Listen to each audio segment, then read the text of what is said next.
So what's up guys, today we're going to be talking about risk management. So let's start. So basic things to keep in mind during this video is that the main aim of this video is to not blow up. We don't want to leave the casino at any point. If you blow up, you'll be forced to leave with no money, and as we all know, there's no crying in the casino. As long as you don't blow up, you have two things. You have the ability to do two things. First is figure cool shit out, and second is find an edge over people that makes you money. But this is only applicable if you survive, right? So don't blow up basically. So let's talk about invalidation, where you're wrong. So you take a trade because you have an idea of where price might go, but you also might have a target in mind. Most important thing to consider during taking a trade is to know where you'll be wrong, you know, and at a point where the setup is completely wrong, not where you think it's going to be wrong. So one technique to overcome getting in trades without a set invalidation is looking at trades from invalidation. So what I mean by this is that when you look at a trade first, you look at your target first or your entry first. So now I want to reverse this. I want you to look at your invalidation first. So this will always get you in the habit of having your invalidation point for getting out of these trades. I think this helped me a lot, because if you look at the invalidation and you figure out that it's stupid or it's not necessary, so you'll already cut off the trade if it's not good enough. But if you look at the profit or your entry first, you still have a higher chance of fucking it up, because then you're like, I entered the trade and I checked my invalidation after that, right? So there are three types of invalidation. uh, First is price, second is time, and third is volatility based. So price stop is basically price invalidation is basically if price goes above this or above or below this area, I'm getting out, right? This is basic. So let's say Bitcoin is $1,000. If it goes above 1100, I'm gonna close my short. But yeah, that's basically price stop. And time stop is basically if X closes above or below this, I'm out. So suppose you get a candle close above a significant level, so which is pretty bearish. So you'll be like, okay, I'm out. I don't want to be in this trade because it closed above or below this. Or it could also be if price isn't moving as quickly as it's just supposed to for that type of setup. So then you can also be out. So if you're like, okay, so we're at a significant level and price is not reacting quickly or like in an explosive way like it usually does, so you can be out because of that reason as well. Volatility based is basically if price usually moves this much in y hours after z takes place, but it's not. So same thing, x usually gets a decent reaction or something like that in some amount of period after z takes place. So if that does not happen, you can also be out because of that, right? The times volatility stop basically comes down to your discretion. So for example, if I'm looking at this chart, I just marked out some key levels that I think are important. So anyway, so if I'm looking at price right now and I think it's nearing support, the blue line, and I want to get in. So now what I'll do is I'll first look at how close I am to getting invalidated firstly.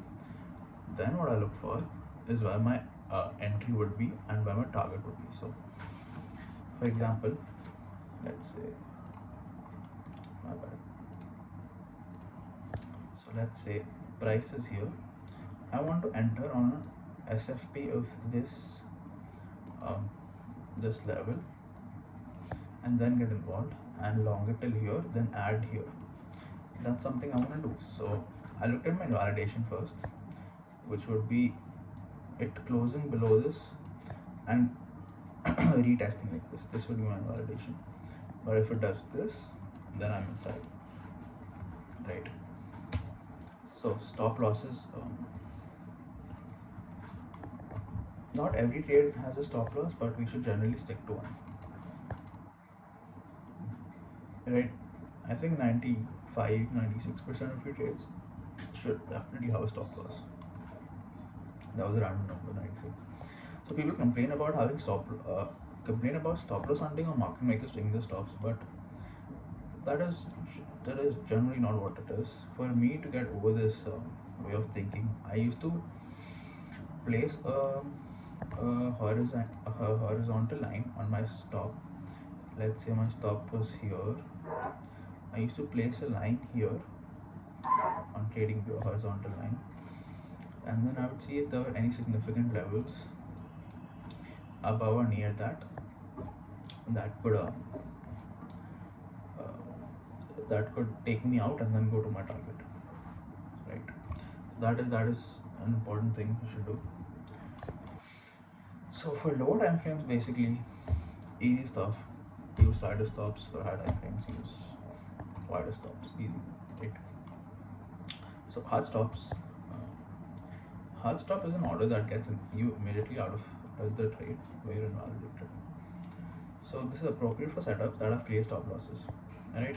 A hard stop is like a normal stop that you use, but a soft stop is one where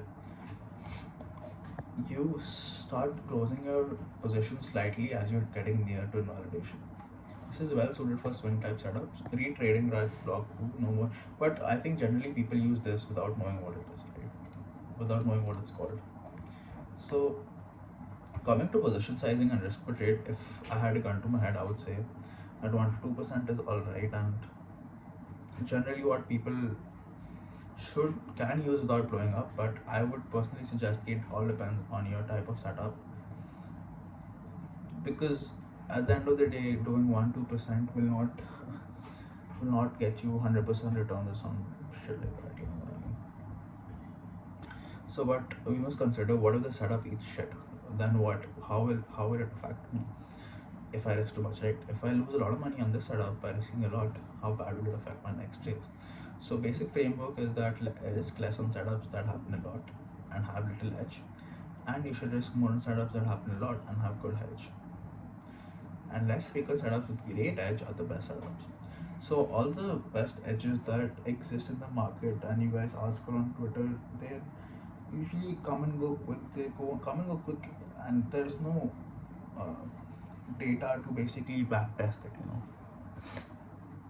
So coming to dynamic risk reward. So okay, 1 second. Hold on.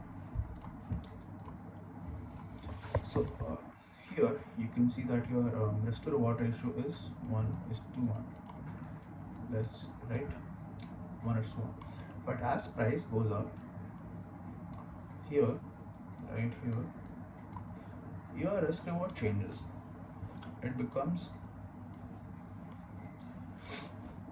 greatly diminished. It's not it's not a 1 hour trade anymore.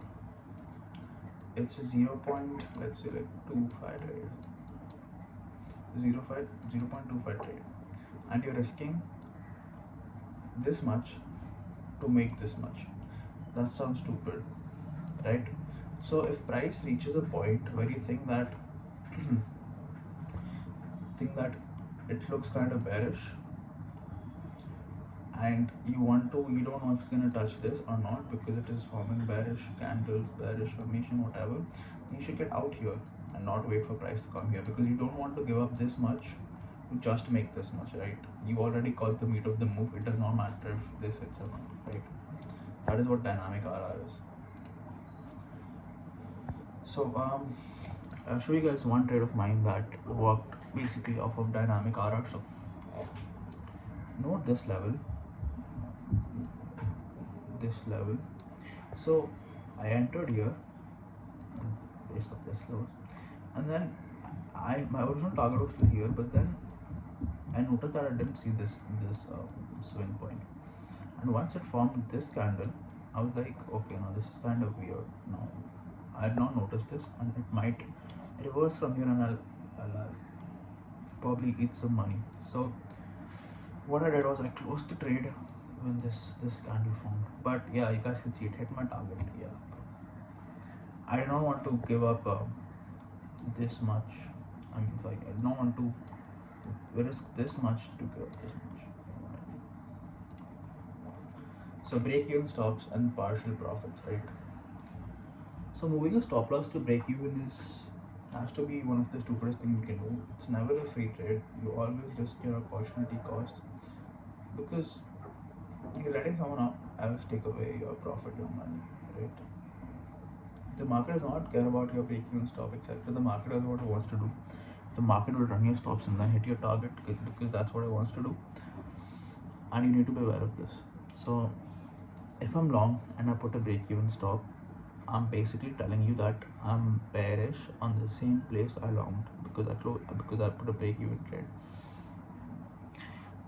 If I'm short and I put a break even trade, that means I'm bullish on the same place I was bearish. Does that make any sense? No. So break even stops make no sense. Yeah. Breaking stops and partial profits. This is the second slide. Taking partial profits can be justified only in the way of dynamic RR, but in the long run, if you keep taking partial profits, then your account will end up taking a hit. And trust me, I've experienced this the hard way because I used to close my trades way too early, and I used to basically have a RR of let's say 3 on a trade. Then I used to get to 1 hour, and then I used to see my PN, and I'm like, okay, wow, I got 1 hour now. I'm gonna exit. So that's what I did. That's the stupidest thing you can do, right? In the long run, you perform better by not having break-even stops and not taking partial profits.